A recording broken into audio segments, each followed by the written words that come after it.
어제 시장 어떻게 보셨는지부터 한번 좀 여쭤봐도 될까요? 네, 저는 뭐 물가 지수가 그렇게 호락호락하지 않을 거라고 계속 말씀드렸던 기억이 있고요. 그러니까, 코어 인플레이션은 쉽게 떨어지지 않을 것이라고 월가에서도 예측을 했지만, 그에 대한 반응은 참으로 놀라울 만했습니다. 연준이 그동안 이야기해왔던 그런 매파적인 코멘트하고 오버랩되면서 월가가 거의 공포에 그런 짓눌린 그런 하루였던 것 같습니다. 저희들도 상당히 많이 놀랐고요. 특히 나스닥 낙폭을 보면서 어, 월가는 거의 새파랗게 질리는 그런 모습이었습니다. 네, 그러면 아까 지금 미국 혼돈의 중심인 이제 CPI 이야기를 좀 해봐야 될 것 같은데요. 예측치보다 뭐 아주 높게 나온 건 아니었는데 유가가 떨어졌음에도 불구하고 전반적인 물가가 상승하는 모습이 나왔던 것 같아요. 그래서 지난밤에 CPI 이제 예측치랑 실제 수치 그리고 월가에서는 어떻게 코멘트하고 있는지 정리를 한번 좀 해주시죠. 예, 물가 원지수보다 코어 인플레이션을 주목해야 된다라고 연합 인포맥스도 여러 차례 지적해왔던 것으로 알고 있는데요. 변동성이 큰 음식과 에너지 가격을 제외한 그런 CPI, 코어 인플레이션이 이제 전년 대비로 6.3% 올랐습니다. 전월치가 5.9%였는데요. 예상치였던 6%도 웃돌면서 월가가 이 부분에 좀 많이 놀란 것 같습니다. 어, 지난주에 말씀드린 기억이 있습니다. 휘발유 가격이 하락해서 CPI 그 원지수가 좀 하락하더라도 연준의 매파적인 행보가 그러면 완화될 것인가?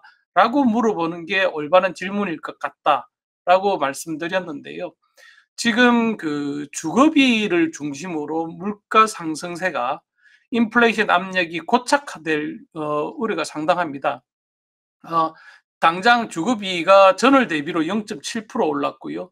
7월에는 0.5%였습니다. 상승폭이 지금 확대되는 양상이고 지난해 같은 기간에 비해서는 6.2% 올랐습니다. 이걸 좀 피부에 와닿게 말씀드리면 지금 저희 연합 인포맥스는 뉴욕의 특파원단을 4명 보내고 있습니다. 순수한 특파원단 파견 규모는 최대인데요. 뉴욕 맨하탄의 독신인 경우에 스튜디오 그러니까 우리로 치면 뭐 원룸에 해당되겠습니다. 스튜디오를 하나 빌리는데도 4,000달러를 주지 않고서는 방을 구할 수가 없습니다. 집을 구할 수 없는 상황이고요. 이게 지난해 같은 기간에 비해서는 한 20%에서 30% 오른 수준이고요. 그리고 뉴욕의 월가의 베드타운 역할을 하는 뉴저지 인근, 그러니까 어, 조지 워싱턴 브리지 인근에 있는 버겐 카운티라는 지역이 있습니다. 이 지역이 어, 한국인들이 아주 선호하는 주거지예요. 또 한 그런 집은 월세 5천 달러를 주지 않고서는 아예 물건을 찾을 수가 없는 그런 지경입니다. 이 역시 체감하는 상승폭은 상당하고요. 그리고 제가 최근에 한번 실제로 느꼈던 건 트레이드 조라고 여기에 있는 코스트코하고는 좀 대비되는 그런 유기농 식자재를 많이 파는 매장이 있습니다. 여기에서 판매하는 인기 제품이 이제 한국식 파전, 한국식 LA 갈비 같은 게 있어서 현지인들한테도 상당히 인기를 얻고 있는데요. 여기에 제가 여러 차례 갔지만 주차장이 없어서 들어가지 못했던 건 처음인 것 같습니다. 그만큼 아직까지 수요 견인, 그러니까 가게가 가지고 있는 구매력은 인플레이션 급등에도 여전한 것 같고요. 이런 부분들이 결국 식자재 가격 상승세에도 반영이 되는 것 같습니다. 그래서 인플레이션이 고착화되고 있다는 징후를 월가가 이제 제대로 받고 그에 따라서 그런 투매 양상이 나타난 게 아닌가 이렇게 풀이되고 있습니다. 그러다 보니까 연준이 이제 이번 FOMC에서 금리 인상을 뭐 50bp를 할 거냐 75bp를 할 거냐 한참 얘기하다가 75 쪽으로 무게가 잡혔다가 이제 100bp도 얘기가 나오고 있어요. 지금 100bp 가능성은 어느 정도나 보고 있나요? 네, 박사님, 저기 그 CME 배드워치가 있지 않습니까? 이게 이제 월가에서 향후 이제 금리 인상 기조가 어떻게 될 건지 보는 일종의 폴 형태이고, 이게 상당한 신뢰를 가질 정도로 월가에서는 중요한 지표로 보고 있습니다. 그래서 50bp 인상 가능성은 사실상 물 건너갔다. 전날까지 한 9% 정도로 반영했던 게 0%로 이제 아예 그 설문 대상에서 빠져버렸고요. 100bp 인상 가능성이 지난 이 CPI 발표되기 직전까지 거의 0%에서 38%까지 늘어났습니다. 그리고 지금 75bp 인상 가능성은 62%로 올라갔고요. 그래서 75bp 인상 가능성은 이제 기정사실이고, 지금 로렌스 서머스 같은 사람은 지금 연준이 신뢰를 회복하려면 한꺼번에 100bp를 올리는 게 맞다라고 얘기를 하고 있고요. 그래서 지금 이 부분이 지금 100bp 인상 가능성이 현실로 이제 다가오면서 지금 월가가 좀 많이 놀라고 있습니다. 특히 주목해야 될 점은 11월 회의에서도 금리를 적어도 50bp에서 75bp 인상할 수 있지 않냐 하는 그런 가능성이 많이 제기되고 있습니다. 이게 75bp 인상 가능성이 이미 한 60% 가까이 반영이 됐고요. 50bp 인상할 가능성도 한 40% 정도 반영이 되고 있습니다. 그래서 지금 우리가 지금 주목해야 될 건 연준이 과연 최종 금리 수준을 어디까지로 보고 있느냐하고 가늠하는 게 지금 단계에서 우리가 가져야 될 그런 기본적인 스탠스인 것 같고요. 지금 연준이 12월 올해 연말까지 4.0에서 4.25% 정도 수준으로 올릴 가능성은 이제 패드워치에서 한 70%로 이제 반영을 하고 있고요. 그거보다 한 25bp 더 올릴 수도 있다라고 하는 데까지가 그 30% 정도 수준으로 반영하고 있습니다. 그래서 이 부분이 지난번에 한번 말씀드린 것처럼 강한 달러화 현상과 양적 긴축까지 합쳐진 그런 긴축 효과와 아울러서 연준이 중립금리 수준보다 좀 더 높은 그런 시장이 약간의 고통을 느낄 수 있는 금리 수준을 최종적으로 어디로 보느냐를 가늠해보면 향후 연준의 스탠스의 얼개가 나타날 것 같습니다. 어제 미국 증시는 진짜 투매라고 할 수 있을 정도로 주가가 크게 하락을 했는데요. 지금 우리는 추석 연휴였죠. 추석 연휴 기간 동안에 꽤 많이 올라왔는데 그 올라온 부분들 전저점을 깰 수도 있다라는 분석들이 나오나 보죠? 네, 이미 월가에서도 여러 차례 지적을 한 바 있습니다. 베어마켓 랠리 같은 경우에는 되돌림이 나타날 수밖에 없다. 역사적으로 늘 그래 왔다라고 지적을 해왔었고요. 일부 이제 그 베어마켓 랠리에 미련을 버리지 못한 투자자들이 보고 싶은 부분만 보았던 그런 결과였던 것 같습니다. 그게 한꺼번에 반영되면서 지금 3대 지수 하락률이 2020년 6월 11일 그 코로나19 그 제2유행 우려 때문에 한 5에서 6% 하락한 이후 최대폭으로 하락했는데요. 결국은 연준이 고강도 긴축 행보를 계속할 경우에 지금 현재 상황에서 주가 지수가 추가로 오르기는 어렵다는 그런 우려가 이제 반영된 결과로 보입니다. 그래서 통상적으로 글로벌 금융시장뿐만 아니라 국내 금융시장도 제가 그동안 쭉 취재해본 바에 따르면 항상 보면 주가는 좀 후행적으로 반영하는 것 같습니다. 그래서 항상 채권이나 외환시장이 먼저 반응을 하고요. 그런 부분은 이미 외환시장은 선반영을 그동안 쭉 해왔던 것 같습니다. 그래서 이걸 한꺼번에 좀 뉴욕 증시도 반영을 하면서 낙폭이 좀 커진 것으로 그렇게 풀이되고 있습니다. 네. 반면에 이제 국채금리가 전부 다 3% 중반단으로 올라왔고, 2년물은 3.7% 이렇게까지 올라오고 그랬는데요. 채권 시장에서 이제는 인플레이션에 대해서 본격적으로 그 반영을 하기 시작한 거 아니냐 이렇게 보여지는데 뭐 그렇게 풀이를 해도 괜찮을까요? 네, 먼저 결론부터 말씀드리면 2년물하고 10년물은 급등세, 수익률이 급등세를 보였지만 30년물은 되레 이제 그 유통 수익률이 내렸습니다. 그래서 장기 경기 침체에 대한 우려를 일부 반영한 것으로 보이고요. 근데 항상 보면 채권 뭐 우리 흔히 좀 속된 말로 걷기를 채권쟁이라 그러는데요. 채권 전문가들이 글로벌 금융 시장에서도 그나마 좀 그 이코노미스트적인 그런 기질이 상당히 많은 것 같습니다. 그래서 펀더멘탈에 좀 더 그 집중을 하는 그런 시장이고요. 그래서 모든 자산의 할인율인 그 미국채 수익률, 뭐 특히 10년물이나 이런 채권 시장의 가격 지표는 어 경제의 펀더멘탈을 비교적 정확하게 반영하는 그런 지표로 지금 평가를 받아왔습니다. 그래서 미국채 수익률이 이렇게 높은 수준까지 올라갔다는 건 연준의 매파적인 행보를 채권 시장이 선반영한 것이고요. 채권 시장은 상당 기간, 그러니까 연준이 스텝 앤 홀드에 이르기까지는 당분간은 경계의 모드를 풀 수가 없다라고 지금 보고 있는 것 같습니다. 그래서 전날 그 10년물하고 2년물 그 마이너스 폭 확대 폭이 지금 34bp 수준까지 늘어났다는 부분은 상당한 향후 경기에 대한 우려를 채권 시장이 반영한 것으로 보입니다. 그래서 연준은 지난번 그 스탑 앤 고 형태에서 뼈아픈 수업료를 치렀기 때문에 이번에는 그 인플레이션하고의 싸움에서 승리를 섣부르게 선언하지 않을 것이다. 그래서 당분간은 매파적인 기조를 상당 기간 이어갈 수밖에 없다라고 보고 있습니다.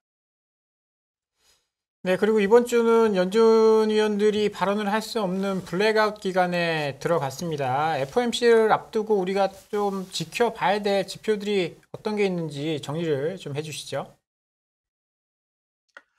네, 저 개인적으로는 16일 날 발표되는 그 미시간대가 집계해서 발표를 하는데요. 소비자 태도 지수를 좀 눈여겨봐야 될 것 같습니다. 이게 이제 실물 경제에 대한 주요 경제 주체 가운데 하나인 소비자들의 행동 패턴을 예상할 수 있는 지표인데요. 이게 지난달에 그 한 55%, 55.1을 기록했습니다. 그래서 그 전월치보다 한 7% 높아졌고요. 이게 지금 인플레이션 지표가 이렇게 높아지는데도 소비자 태도 지수가 좀처럼 식을 줄 모른다 하는 부분은 앞서 말씀드린 것처럼 소비자들이 아직은 여력이 좀 있는 것 같다라고 하는 게 이 경제 지표에 반영되는 것 같고요.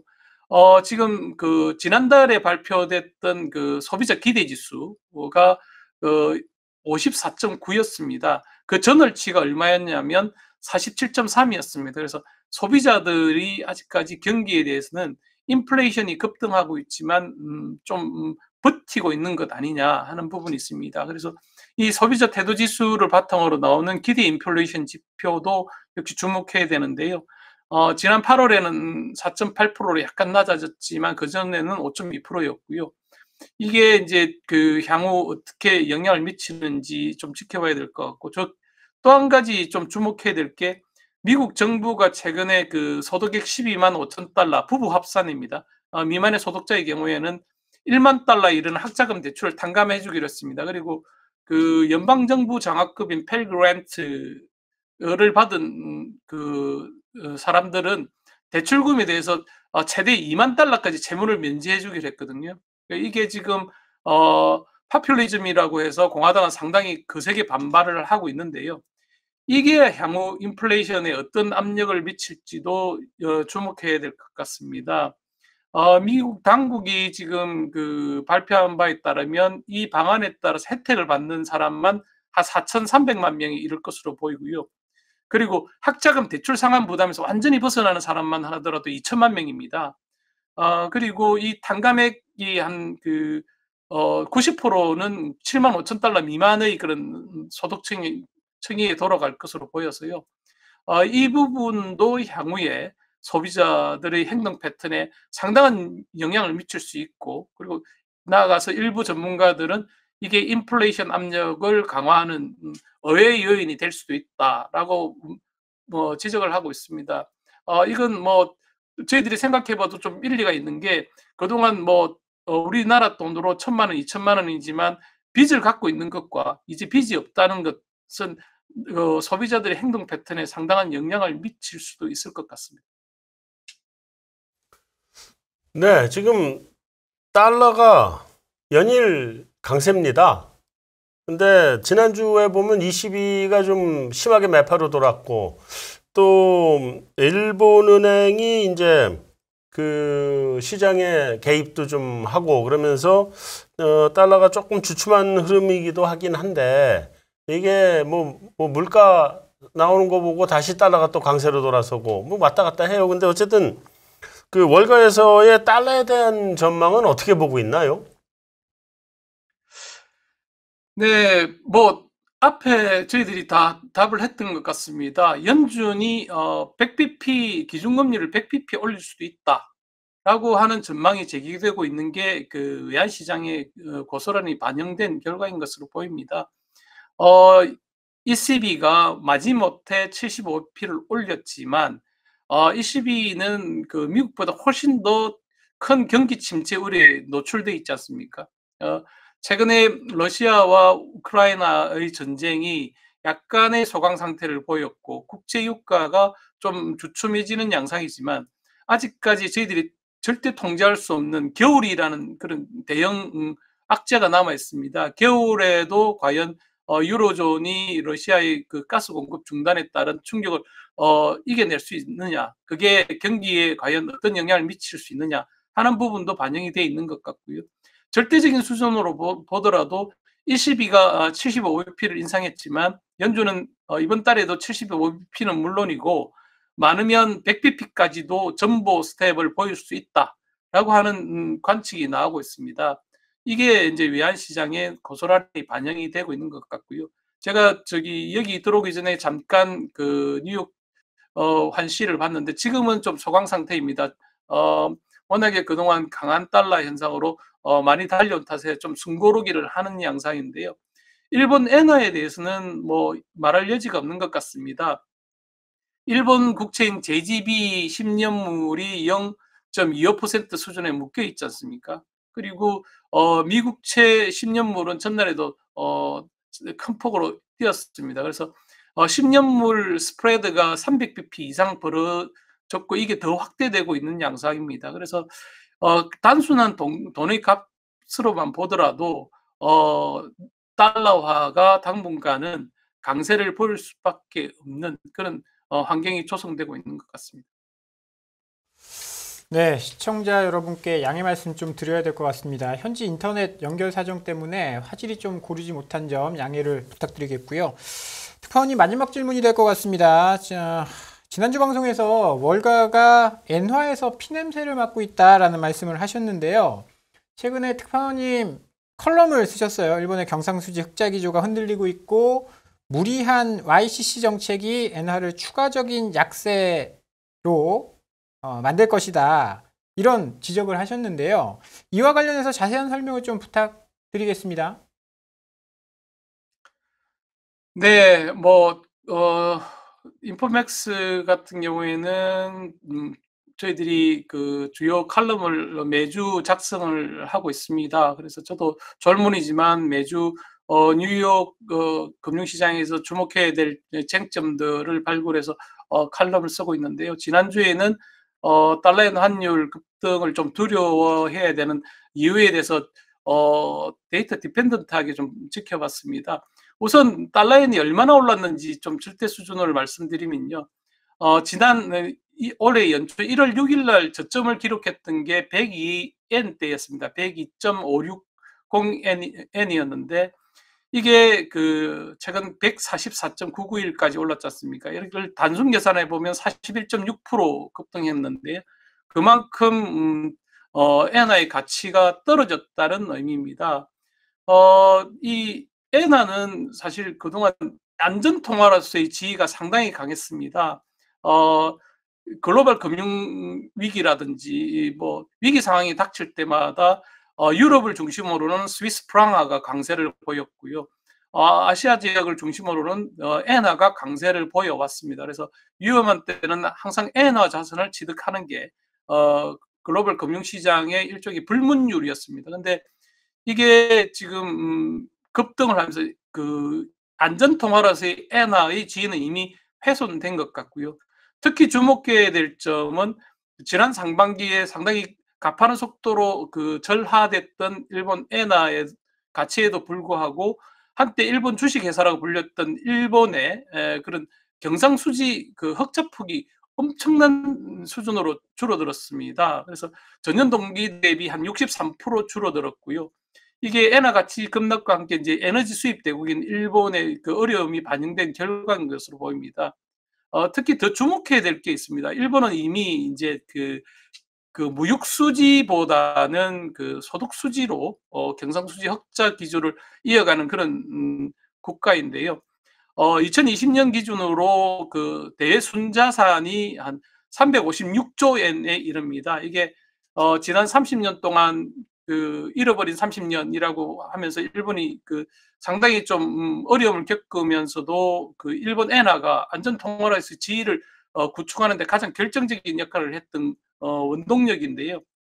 이것도 많이 줄어들고 있습니다. 그래서 이게 올 연말 기준으로 일본이 그 42년 만에 처음으로 경상수지 적자를 기록할 수도 있지 않냐라고 지금 우려하고 있습니다. 그러면 일본이 경상수지 적자 국면에 접어들면 이 엔화의 가치에 대해서 좀 더 공격적인 그런 포지션이 더 강화될 수 있는 것 아니냐라고 보고 있습니다. 이미 월가는 그 최근에 그 여태까지는 엔화 가치가 하락하면 일본 증시에 대한 포지션을 늘려오는 게 월가의 통상적인 그런 행보였습니다. 그래서 엔화의 가치를 보정을 해왔는데요. 이번에는 6,600억 엔 상당의 자금을 오히려 뺐습니다. 그래서 외국인들이 엔화의 그 가치에 대해서 그렇게 긍정적으로 보지를 않는 것 같고요. 그리고 지금 그 YCC 말씀하셨는데 YCC가 지금 그 BOJ가 10년물을 기준으로 0.25%의 그 금리를 묶어두기 위해서 무제한으로 매입하는 그런 조치입니다. 이 그 오퍼레이션 대상에 7년물도 사실은 지정가 오퍼레이션 대상에 한때 포함이 됐거든요. 그러면서 미국채 시장에서 아비트리지가 작동할 수 없을 정도로 지금 미국채 시장이 지금 왜곡되고 있습니다. 그래서 이게 절대 규모가 얼마나 크냐면 매달 그 일본 은행이 사들이고 있는 규모가 20조 엔에 이르고 이게 더 확대되고 있습니다. YCC가 그 직전까지 절정이었던 2016년 기준으로 한 2배에 이르는 수준이고요. 이 빚에는 장사가 없는데 과연 일본은행이 언제까지 버틸 수 있을지, 과연 YCC라는 그 초완화적인 통화 정책을 포기했을 경우에, 포기한다고 선언할 우려도 있다고 보는데, 만약에 포기했을 경우에 글로벌 금융시장과 그리고 우리 한국 금융시장은 대비가 되어 있는지 한번은 점검해 볼 필요가 있을 것 같습니다. 네, 이야기 잘 들었습니다. 저도 그 컬럼 한번 자세히 꼼꼼히 한번 좀 읽어봐야 되겠습니다. 오늘 도움 말씀 감사드립니다. 특파원님. 감사합니다.